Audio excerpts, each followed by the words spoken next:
कैसे राष्ट्र में बन गए, तो वो पूरी कहानी जो फ्रेंच रेवोल्यूशन से शुरू होगी और फर्स्ट वर्ल्ड वॉर तक चलेगी, और उस पूरी कहानी में अलग अलग आइडियाज जैसे conservatism, liberalism, romanticism, nationalism, imperialism, revolutionaries, सब कुछ पढ़ेंगे इस वीडियो में। Hello everybody, this is Digraj Singh Rajput, welcome to our channel.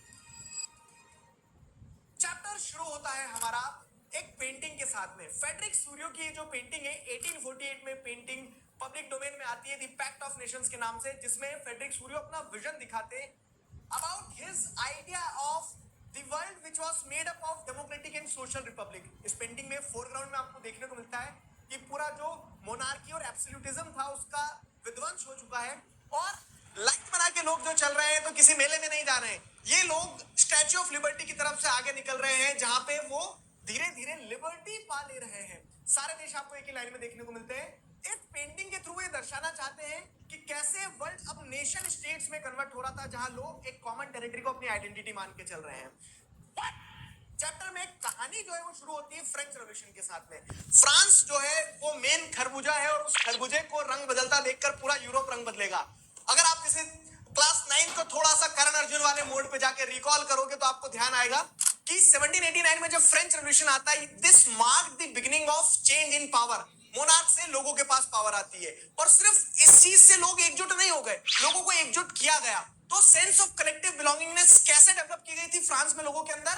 Multiple changes के थ्रू ये इंश्योर किया गया था, जैसे द आइडिया ऑफ ला पैत्रे एंड ले सिटियोन, फादरलैंड का कॉन्सेप्ट और सिटीजंस का कॉन्सेप्ट इंट्रोड्यूस किया गया ताकि सभी लोग समान महसूस कर सके।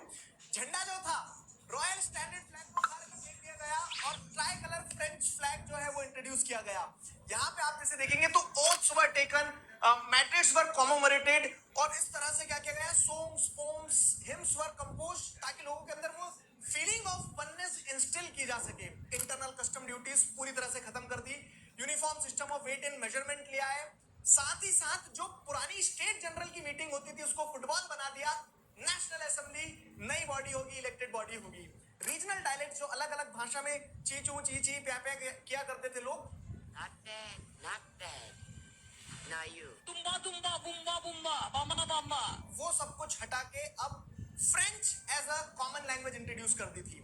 अब ये जो फ्रेंच रेवोल्यूशनर्स थे, इन्होंने कहा कि मजा आया, और ये मजा मैं पूरे यूरोप को देना चाहता हूं। तो फ्रेंच आर्मी पूरे यूरोप में फैल गई, जैकोबिन क्लब्स एस्टैब्लिश हो गए। 1790s का टाइम पीरियड था, फ्रेंच आर्मी जगह जगह जाती, वहां के मोनार्क्स को टॉपल करती और खुद अपने आप को एस्टैब्लिश करते, और नेपोलियन इस पूरी की पूरी वेव को सर्व कर रहा था, लीड कर रहा था। नेपोलियन ने बहुत सारे चेंजेस इंट्रोड्यूस करे, जिसे नेपोलिक कोड कहा गया, या फिर सिविल कोड ऑफ 1804 कहा गया। इस नेपोलिक कोड के अंदर बहुत सारे चेंजेस थे, जैसे privileges on the basis of birth खत्म। अब क्या होगा कि सारे लोग समान होंगे, इक्वेलिटी बिफोर लॉ होगी। एडमिनिस्ट्रेटिव सिस्टम में बहुत सारे चेंजेस थे, जिस तरह से उसने गिल्ड रिस्ट्रिक्शंस को रिमूव कर दिया, तो अब ग्रुप बनाओ, ट्रेड करो, खूब पैसे कमाओ, मजे मजे होंगे। लेकिन इसी के साथ साथ आपको यह भी देखना होगा कि नेपोलियन ने uniform system of weight and measurement लाया, स्टैंडर्डाइज्ड करेंसी लाया, जिससे बिजनेसमैन और स्मॉल स्केल मैन्युफैक्चरर्स वगैरह बहुत खुश थे। और इस तरह से नेपोलियन जहां जहां जाता, लोग बोलते नेपोलियन आएगा, चेंजेस लाएगा, और उसे एक तरह से हार्बिंगर ऑफ लिबर्टी की तरह देखा जाने लगा। फिर लोगों को बाद में समझ में आया बाकी तो सब ठीक है, लेकिन हमारी लिबर्टी का क्या? क्यों? क्योंकि नेपोलियन जहां जाता था वहां के राजा को हटा के खुद फ्रेंच आर्मीज को एस्टैब्लिश कर देता था। तो लोगों को ये रियलाइज हुआ कि ये जो मॉडर्न चेंजेस मिल रहे हैं ये हमारी पॉलिटिकल फ्रीडम को खा जा रहे हैं, और इसी कारण से बाद में जिन लोगों ने नेपोलियन को सपोर्ट किया उन्होंने ही नेपोलियन को अपोज किया, और नेपोलियन की हार होती है 1815 में। कहानी को 2 मिनट 1815 पर ही रोकते हैं। अब आपको ये समझना होगा कि जब यूरोप में ये सारा उथल पुथल हो रहा था, उस समय यूरोप था कैसा? यूरोप सिर्फ एक जमीन का हिस्सा था, क्योंकि कोई यूनिटी नहीं थी। वहां नेशनलिज्म कैसा आया? क्योंकि यूरोप तो एक कंट्री भी नहीं है, वो तो एक कॉन्टिनेंट है।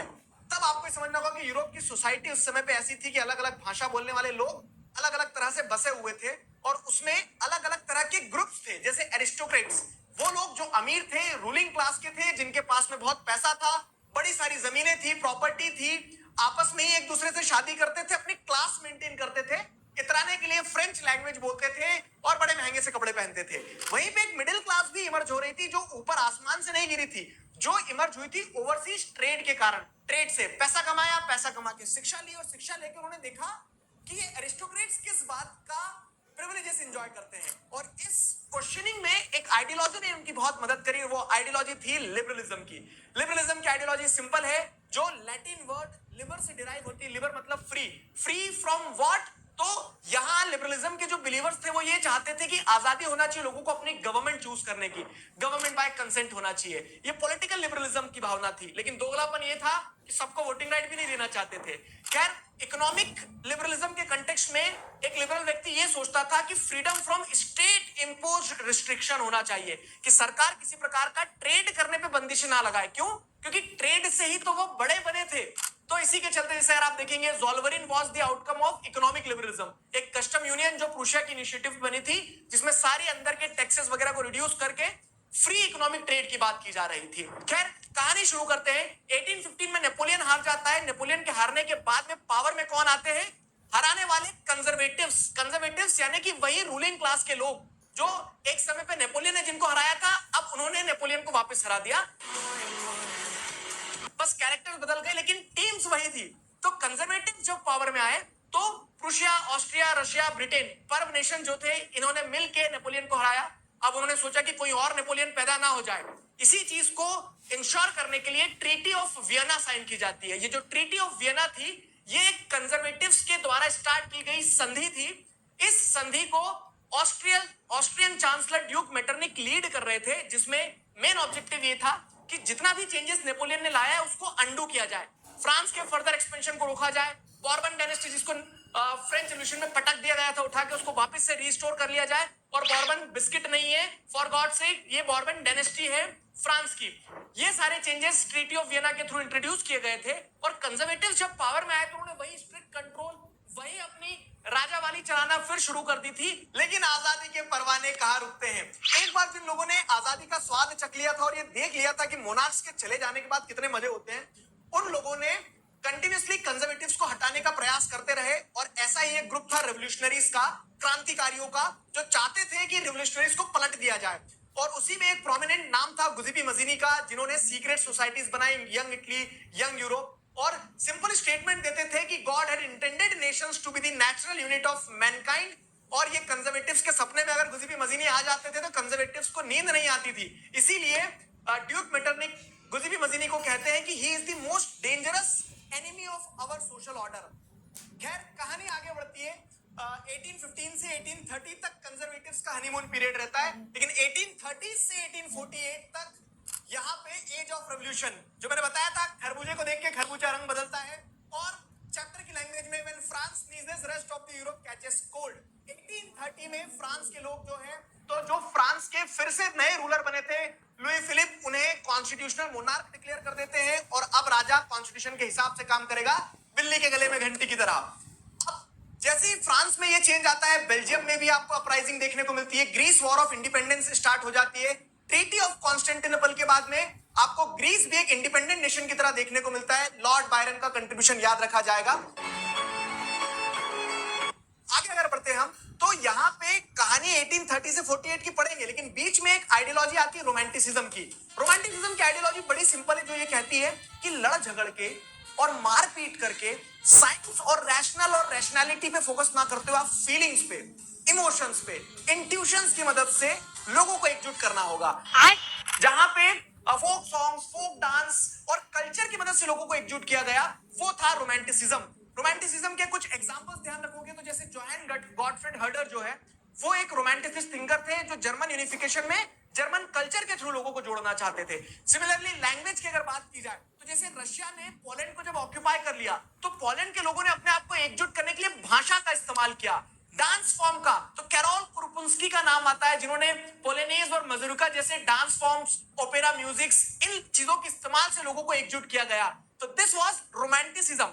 कहानी फिर से शुरू की जाए तो 1830 में जैसे फ्रांस में चिंगारी लगी, France sneezes, rest of the Europe catches cold. बाकी के यूरोप में भी बदलाव आना शुरू हो गया, जैसे बेल्जियम और ग्रीक वॉर ऑफ इंडिपेंडेंस के बारे में मैंने आपको बताया। सिमिलरली आप देखोगे तो फ्रांस में अभी और भी पिक्चर बाकी थी। फ्रांस में 1848 आते आते ये स्थिति हो गई कि वहां पे हंगर था, हार्डशिप था, लोग परेशान थे। क्यों? क्योंकि पॉपुलेशन बढ़ रही थी, लोगों को रोजगार नहीं था, फसलें खराब हो रही थी, और इसी के चलते लोग नाखुश हो गए। उन्होंने बोला कि इन सारे करतूतों का कारण है राजा, राजा की तरफ कूच किया जाए। सुल्तान अबे रुक ए सुल्तान क्या कर रहा है अबे तो लुई फिलिप के महल की तरफ लोगों ने दौड़ लगाई। उससे पहले कि लोग आते, लुई फिलिप बहुत तेज से दौड़ लगा के चले गया। फ्रांस में जो कॉन्स्टिट्यूशनल मोनार्की थी अब वो भी खत्म हो गई। फ्रांस रिपब्लिक बन गया, सबको काम मिलेगा, रामराज्य आ जाएगा, इस तरह के कथन वहां पे शुरू हो गए। इसी चीज से प्रेरित होकर जो लिबरल मिडिल क्लास के लोग थे जर्मनी में, उस समय जर्मनी तो था नहीं, जो प्रूशियन एम्पायर था, उसमें लोगों ने सोचा कि यार जब फ्रांस वाले कर सकते तो हम भी कर सकते हैं। खरबूजे को देख के खरबूजे ने रंग बदला और लिबरल मिडिल क्लास के लोगों ने ऑल जर्मन नेशनल असेंबली बनाई। वो ये चाहते थे कि हमारे राजा के गले में भी घंटी बांध दी जाए, मतलब कि हमारे राजा को भी कॉन्स्टिट्यूशन से बांध के रखा जाए। और वो डिमांड लेके पहुंच गए एक फ्रैंकफर्ट पार्लियामेंट में, सेंट पॉल चर्च में। लेकिन वहां जो उनके राजा थे, तो 18 मई 1848 पे जो राजा के सामने कॉन्स्टिट्यूशन प्रेजेंट किया, राजा ने कॉन्स्टिट्यूशन की फुटबॉल बना दी और फ्रेडरिक विल्हेम IV ने इस लिबरल मिडिल क्लास के इस अटेम्प्ट को फेल कर दिया।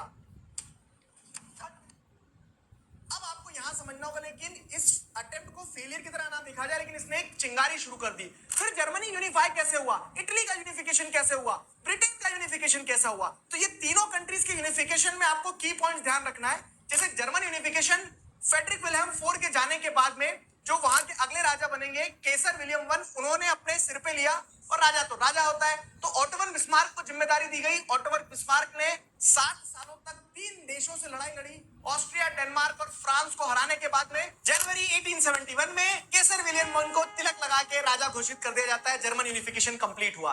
इटालियन यूनिफिकेशन में भी कहानी ऐसी है कि सिर्फ सार्डिनिया पिडमोंट वाला ही हिस्सा इटालियन प्रिंसली हाउस के पास में था, क्योंकि नॉर्थ ले चुके थे हैब्सबर्ग एम्पायर, सेंटर पोप के पास था, और साउथ में बर्बन डायनेस्टी ऑफ स्पेन कब्जा करके बैठी थी। खैर, विक्टर इमैनुअल II जो कि इटली के राजा थे, उन्होंने जिम्मेदारी अपने कंधों पे ली। कैवियोर ने नॉर्थ को आजादी दिलवाई फ्रांस की मदद से, गुजिपी गैरिबाल्डी ने साउथ को आजादी दिलवाई पीजेंट की मदद से, और 1861 में इस तरह से इटालियन यूनिफिकेशन भी कंप्लीट हुआ। विक्टर इमैनुअल II को बधाई हो, बेस्ट विशेस। आगे अगर ब्रिटेन के केस को देखें तो स्ट्रेंज केस है, क्योंकि ब्रिटेन में बिना खून खराबे के यूनिफिकेशन हुआ। ब्रिटेन में इंग्लिश आइडेंटिटी के लोग डोमिनेट कर रहे थे। उन्होंने एक्ट ऑफ यूनियन 1707 के थ्रू स्कॉटलैंड को जोड़ा। आयरलैंड के लोगों के साथ में थोड़ी सी झड़प हुई, लेकिन आयरिश मैन को भी अपने साथ जोड़ते हुए जो डोमिनेशन देखने को मिलता है, तो इंग्लैंड बना और इंग्लिश डोमिनेशन आपको देखने को मिला। एट दी एंड अगर देखा जाए कहानी, तो ये सारे देश लड़ रहे थे, आजाद हो रहे थे, और कहीं ना कहीं नेशनलिज्म की भावना वहां डेवलप हो रही थी। लेकिन इस पूरे नेशनलिज्म को विजुअलाइज करने के लिए एलेगरीज का इस्तेमाल किया गया, मतलब आइडियाज को पर्सन का फॉर्म दिया गया। जैसे जर्मनी ने अपनी फीमेल एलेगरी बनाई जर्मेनिया, फ्रांस ने अपनी एलेगरी बनाई मैरियन, और इन एलेगरीज का इस्तेमाल होने लगा नेशनलिस्ट मूवमेंट्स में। लास्ट टॉपिक जो चैप्टर का है वो नेशनलिज्म और इंपीरियलिज्म से जुड़ा है। सबको अपने अपने देश से प्यार है, ये नेशनलिज्म है। लेकिन जब आप उस प्यार में दूसरे देशों के ऊपर डोमिनेट करने लगो, सोशली, इकोनॉमिकली, पॉलिटिकली, वो इंपीरियलिज्म है। यूरोप में आपको देखने को मिलता है कि ऑटोमन एम्पायर के डिसइंटीग्रेशन के बाद में छोटे छोटे नेशंस जो इमर्ज होते हैं बाल्कन रीजन में, वो आपस में लड़ रहे होते हैं इंपीरियलिस्ट टेंडेंसी के चलते कि ज्यादा टेरिटरी चाहिए। और उनकी लड़ाई जब बड़े नेशन उतर के आ जाते हैं, जैसे फ्रांस, जर्मनी, ब्रिटेन, तब होता है फर्स्ट वर्ल्ड वॉर। धुमता ना ना ना ना, धुमता ना ना ना।